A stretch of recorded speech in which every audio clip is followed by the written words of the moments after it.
carry your digital world with you wherever you go with you. You can start using any surface or any wall around you as an interface. The camera is actually tracking all your gestures. Whatever you are doing with your hands, it's understanding that gesture. And actually, if you see, there are some color markers that in the beginning version we were using over there. You can start painting on any wall, that you stop by a wall and start painting on that wall.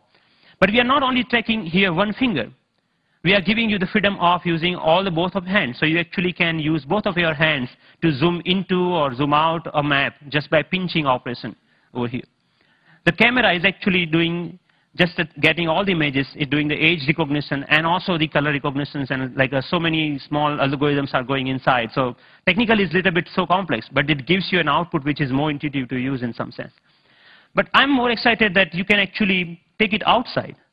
Rather than getting your camera out of your pocket, you can just do the gesture of taking a photo, and it takes photo for you. Right? Thank you. And later, I can find a wall, anywhere a wall, and start browsing these photos. Or maybe, okay, I want to modify this photo a little bit and send it as an email to a friend. So we are looking for an era where computing will actually merge with the physical world. And of course, if you don't have any surface, you can start using your palm for simple operation. I'm here, I'm dialing a phone number just using my hand. Yep. The camera is actually not only understanding your hand movements, but interestingly is also able to understand what objects you are holding in your hand.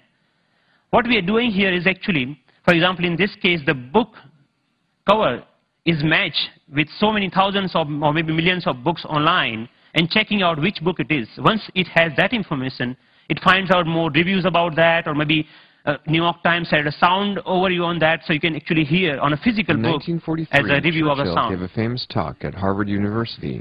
This was Obama's last visit last week to MIT. And in particular, I want to thank two outstanding MIT So I was seeing the live of his talk outside in just a newspaper. Your newspaper will show you live of your weather information rather than having updated like you have to check your computer in order to do that, right?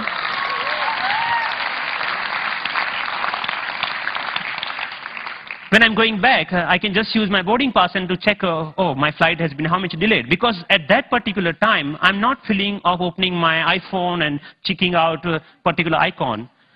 And I think this technology will not only change the way, yes, it will change the way we interact with people also, not only the physical world.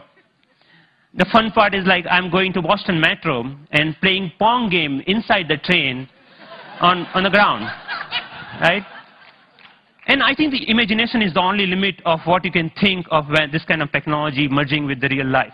But many of you argue actually that all of our work is not only about physical objects. We actually do lots of accounting and paper editing and all this kind of thing. What about that? And many of you are actually excited about the next generation tablet computers to come out in the market. So rather than waiting for that, I actually made my own and just using a piece of paper.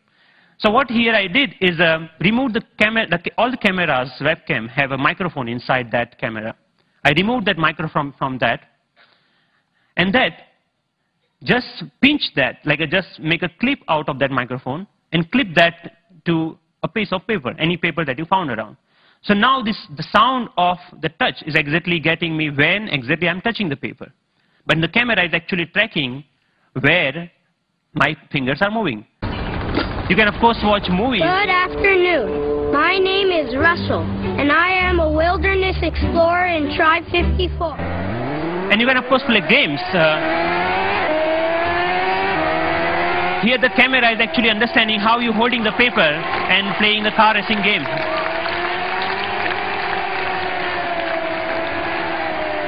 Many of you already must have thought, okay, you can browse. Yeah, of course you can browse to any website. So you can do all sort of computing on a piece of paper wherever you need it. So, but more interestingly, I'm interested that how we can take that in a more dynamic way. When I come back to my desk, I can just pinch that information back to my desktop so that I can use my full-size computer. And why only computers? We can just play with papers. Like paper world is interesting to play with. So here I'm taking a part of a document and putting over here the second part of from second place, and I'm actually modifying the information that I have over there. Yeah, and then I'm saying, okay, this looks nice, let me print it out, that thing. So I have a now printout of that thing, and now, so the workflow is more intuitive the way that we used to do before, maybe 20 years back, rather than now switching between these two worlds.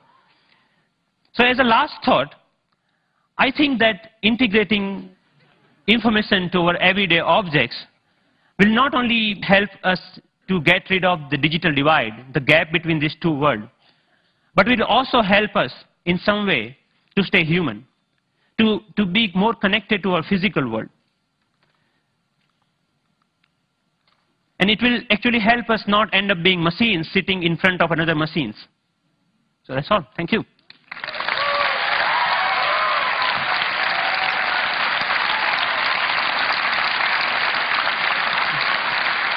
Thank you.